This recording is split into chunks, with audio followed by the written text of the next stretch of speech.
Guys, welcome back to my channel. It's me again, Pastor MC in the house. Yan. Ngayon, meron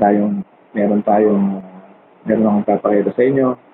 Uh, Sino man po ang pwedeng makita nito ay sana maantig ang puso at gusto niyo pong makatulong, welcome po. Welcome po kayo dito sa ating simbahan. At bibisitahin po natin yung tao na mga tatlong pamilya na nasunugan dito sa malapit sa church. So, panoorin po natin. See you po. Matanda! Ayan po yung masunog. Sunog yung bahay nila. So matira, lahat ng mga damit po natupok. Ayan, bibigyan po natin ng damit galing kay Sister Nelly. Tanggalin mo yung ano mo, Sister Nelly, yung takip mo. Galing kay Sister Nelly. Bibigyan mo ng damit. Tingnan nyo kung tingnan nyo. Tingnan mo natin dyan. Basta wala daw paglalagyan dyan.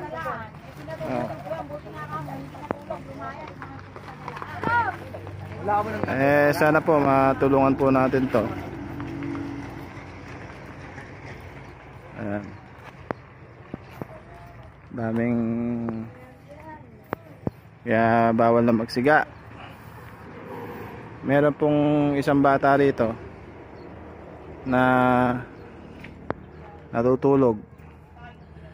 Nung ginising siya, malapit na sa kanya yung apoy. Ayan, pati po yung mga school supplies nila, yung mga gamit nila sa school nasunog, mga damit. Itong bahay na to wala na rin.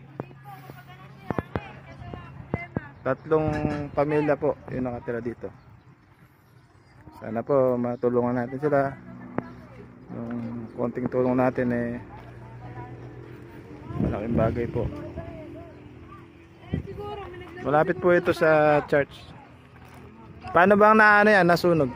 Sa taas daw po nagsimula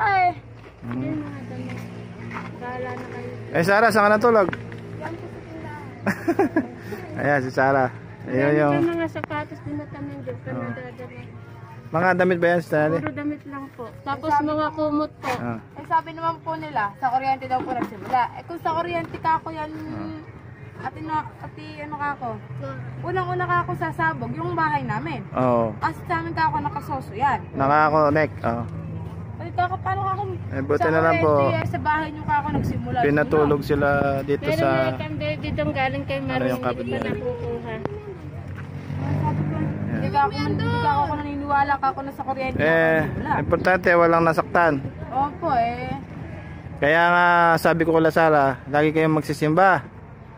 Tingnan mo, iningatan kayo ni Lord. Binigyan kayo ng ng Panginoon na paano aayusin ang bahay ninyo. Ayan Binigyan kayo ng pagsubok ng Panginoon. Mga nagcha-church po yan dati. Kahit natin na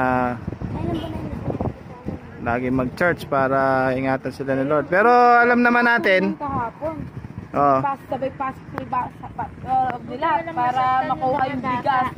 Keso nga lang po, yung mga gamit nila, mga notebook, mga pangpasok, wala na. Buti walang nasaktan mga bata. Buti nga po, wala Saka buti kaya ako naman po Mag-alas 4. Hapon na po nangyari.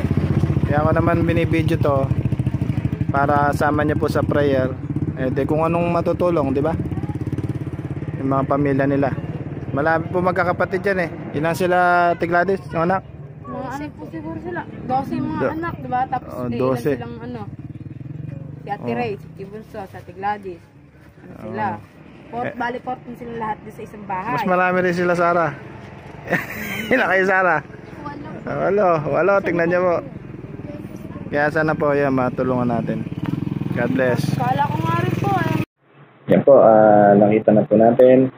At sino man po ang gustong sumuport, tumulong para kahit ano lang po na maitulong natin sa kanila, ay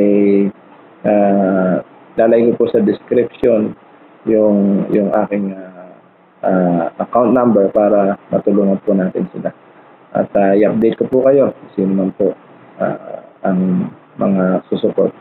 God bless po sa lahat at don't forget to subscribe and like my channel. At i-update ko po kayo sa kalagayan ng mga pamilya na nasunugan.